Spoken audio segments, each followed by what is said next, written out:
आणि पुण्यामध्ये काय घडलं ते आपण पाहूया। डोंबिवली कंपनी स्फोट प्रकरणामधील 2 आरोपींना अटक। अमुदान कंपनीच्या मालक मालती मेहताना नाशिकमधून अटक। पश्चिम रेल्वेवर विरार वैतरणा दरम्यान पायाभूत कामांसाठी आज रात्रकालीन ब्लॉक। विरार डहाणू रोड आणि डहाणू रोड विरार या लोकल रद्द। वांद्रे स्कायवॉक पाडण्याचं काम पुन्हा सुरू। एसवी रोडवरील रेल्वे स्टेशन ते लक्की जंक्शन पर्यंतच्या स्कायवॉकवरील खांब पदपथ धातूचे रॉड हटवणार। जलवाहिनी वळवण्याच्या कामासाठी घाटकोपर भांडूप मुलुंडमध्ये उद्या सकाळी 11:30 पर्यंत पाणी पुरवठा बंद। गोरेगाव मुलुंड जोड रस्ता प्रकल्पांतर्गत जलवाहिनी वळवण्याचं काम हाती। अत्यल्प प्रतिसादामुळे विमानतळ एक्सप्रेस चलो बस सेवा बंद। कुलाबा खारघर ठाणे इथे दररोज 30 मिनिटांच्या अंतराने 230 फेऱ्या चालवल्या जात होत्या।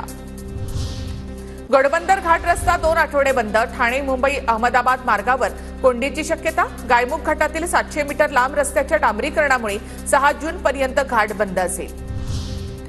कोथरूडमधील थोरात उद्यानामधील मोनोरेल प्रकल्प महापालिकेनं केला रद्द। प्रकल्पाला पर्यावरण प्रेमी आणि शरद पवार गटाचा विरोध होता। पिंपरी चिंचवड शहरामध्ये 22 ठिकाणी उभारणार EV charging station.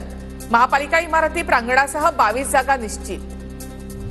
Pune metro 3चे नव्यानं नामकरण। शिवाजीनगर ते हिंजवडी दरम्यान पुणे मेट्रो 3चं काम सुरू। शिवाजीनगर ते माण हिंजवडी असं मार्गिकेचं नवं नाव।